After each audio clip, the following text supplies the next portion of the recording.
223, Chapter 7, Book Presentation 4. When I say this chapter was a beast and there's a lot of information, it was a beast. Okay.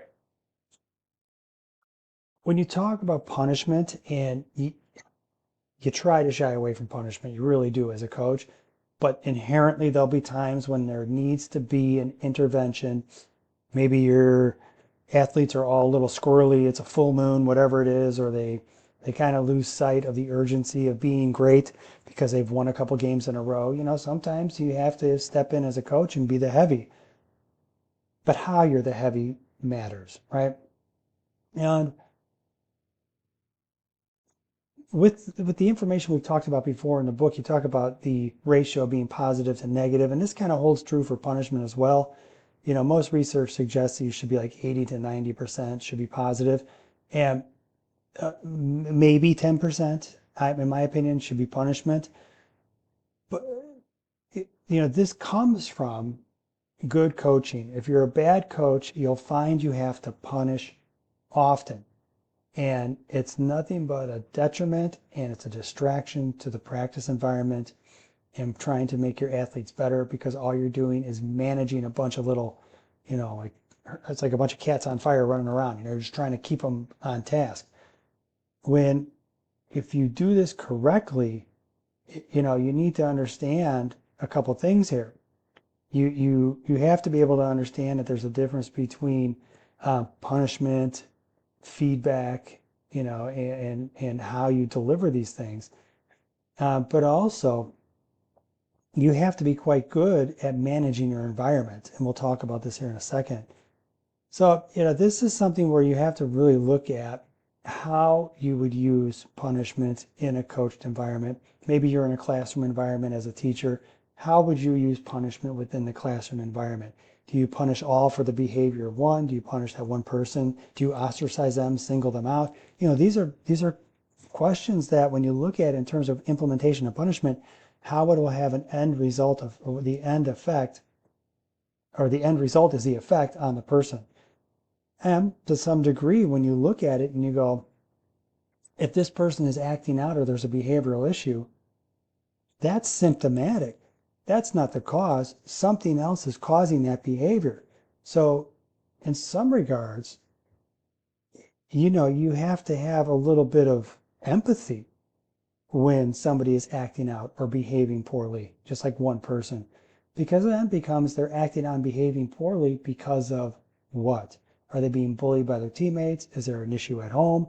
Is it that they don't want to play basketball and they'd rather do a different winter sport like wrestling? Those are very valid bullet points where student athletes might act out and behave poorly, and you're thinking, I got to punish this kid, when in actuality, what they're saying is, I have an issue and I need help resolving it. And so it might be best served for that student athlete if you took the time to say, I got to ask, this is kind of out of character for you, what's going on? And you hope that they open up and it's something that you can help them with. Otherwise, it's just straight up punishment all the time, and that's just a lousy way to run practice. They list several ways to maximize the effectiveness, and I like them. They're all good examples, and there's a whole list of them. Please, I'm not going to go through all of them. You can read these at your leisure on page 136. And I think it's 136 to 137, if I remember correctly. But I will say this. There's an area that's missing on this list, and it's one that I think should be on there. And quite honestly, it is what types of behavior would require punishment. You need to articulate to your athletes just what that is. If not, think about it. You're setting your athletes up for failure.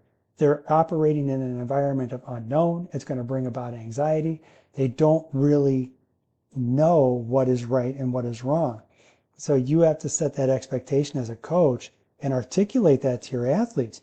Hey, if you do this, and I can't list them all, but if you're doing something and you can categorize it. If you do something in category A, this type of behavior, just a couple examples, you're going to be running laps. And to me, it's a waste of time. I don't want to do it, but you know what? If you do anything in that list of A, you're running laps. Team, if you do this, that's listed in B, we're going to be doing this. So you can put in place some structure so they have an understanding now to not do those behaviors. I don't want to run laps. I don't want to be punished. So they at least have an understanding of what is right, or more importantly, what is wrong and what would elicit a punishment type of response. In some regard, it'll help you have better organization and order within your practice environment. I noted this earlier, and I want to kind of clarify this. It's kind of easy to confuse some of these definitions. And when you look at these three things that we've talked about, you have punishment, negative reinforcement, and negative feedback. With punishment, you're introducing adverse consequences to suppress a behavior. You act out in practice, we're running laps. Negative reinforcement, in essence, you're taking something away, right? You're removing that unpleasant stimulus to increase the likelihood of a desired behavior.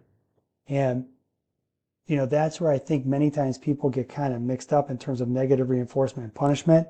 And I'm almost certain there's a couple questions on the exam that ask you to differentiate this. That, you have to have a kind of an acute sense to understand these little finite detailed differences between what is punishment, what's negative reinforcement, and negative feedback. Negative feedback is just part of providing, whether it's verbal or nonverbal stimulus to your athlete to say, here's what I saw in the performance, here's what I didn't think was correct, here's where I think you can fix it. That's negative feedback followed up by a positive resolution. You have this, again, that kind of whole part, that Oreo cookie mindset where you can deliver bad news, but you can do so with a positive twist. So take a moment and kind of, make sure you're familiar with these three things and some of the differentiations between those three, because you'll see that later on, I'm almost certain. Now, you have these four principles when we look at behavior modification in sport. You have this systematic use of verbal instruction and feedback. That's just part of coaching. You have positive and negative reinforcement that has to happen, a positive practice environment, and a timeout, if you will. And so, the book kind of goes through these principles and kind of describes these, but they're kind of lumped into these main areas of contingency management was one version, behavioral coaching was another term for this, and behavioral modification was another one. They were all attempting to place some kind of definition or structure on what are the four principles of basically behavior modification coaching. All are fine, all are great, but when you look at what you're trying to do here with these four principles, when you have a systematic verbal instruction, you're trying to be precise, right, with your feedback, and it has to be with purpose. The book advocates using similar words and phrases to describe movements, so you're constantly reinforcing some behavior or movement pattern with your athletes, and then it becomes familiar to those athletes. And then what ends up happening is when they're in a game environment, you can say heel flick, and they'll know to pick up their heel and kick themselves in the butt when they run so they can be faster, which is something that they inherently just pick up. Positive and negative reinforcement, we've talked a lot about that. You're providing immediate, and the closer you can get that reinforcement to the actual action, the better you are. And it allows your athletes to quickly equate this is good or this is bad right in the moment organically. Positive practice, I look at it in terms of I want my athletes to always fall forward, and I want them to have a positive practice environment. And by that, I don't mean like positive, like, hey, nice job, buddy. So I didn't define that earlier. I'm not looking for my athletes to say, like, hey, nice job, way to go. What I'm looking for is a transferability of skill through practice from maybe running technique to a ladder drill to a on-court drill to a practice environment against competition to a game. You're always trying to have a mindset of a transferability of some skill throughout that process, from the simplest of drills to the most complex of game-like environments. And your athletes are going to fail. There's no doubt they're going to make mistakes. They're going to trip and fall. They're going to trip and fall figuratively. Your goal as a coach is to be able to have them have a positive outcome from that. You want your athletes to fall forward.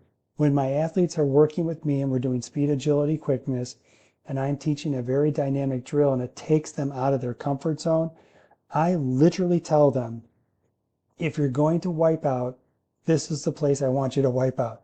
I want you to understand what your envelope is, how fast you can go into this change of direction, and be able to do so without wiping out. But I also want you to be able to push your abilities to really find out what that limit is, and we'll implement in different strategies as we go through this drill so you can get faster and faster and faster. I'd rather you learn that here. I'd rather you wipe out here, so then you can then be more proficient, so when you get on the court you have a positive experience. Again, you're just trying to have either a transferability of skill from a simple to a complex, or even a transferability of a positive mindset in being successful in a drill and applying it into the next drill, into the practice environment, into the on-court environment.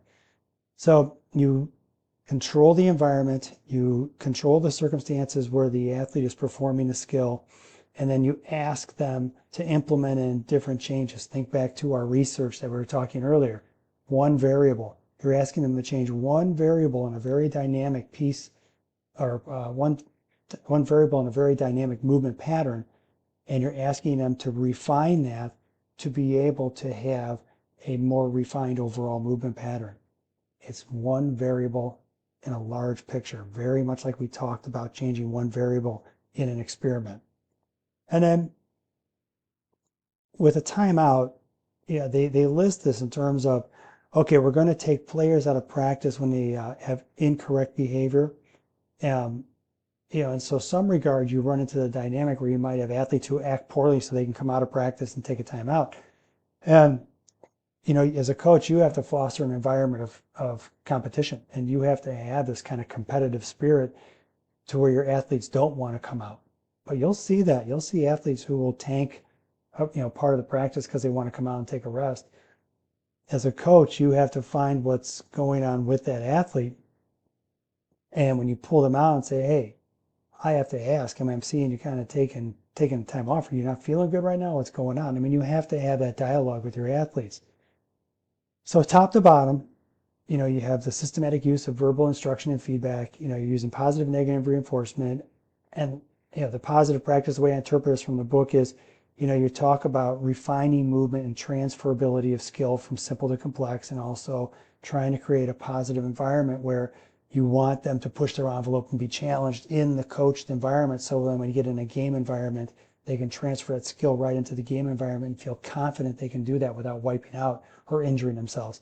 And then the timeout, that is the removal of a player from an environment, and that also gives you the opportunity to interact and interface with that student athlete, to have a conversation with them about what's going on. Again, if you have to take an athlete out because they're exhibiting incorrect behavior, keep in mind the incorrect behavior it's not the cause.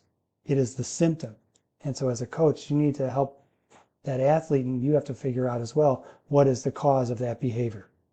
All right, guys, I'm going to shut it off right here. I got some more videos to shoot, so I'm going to let you go.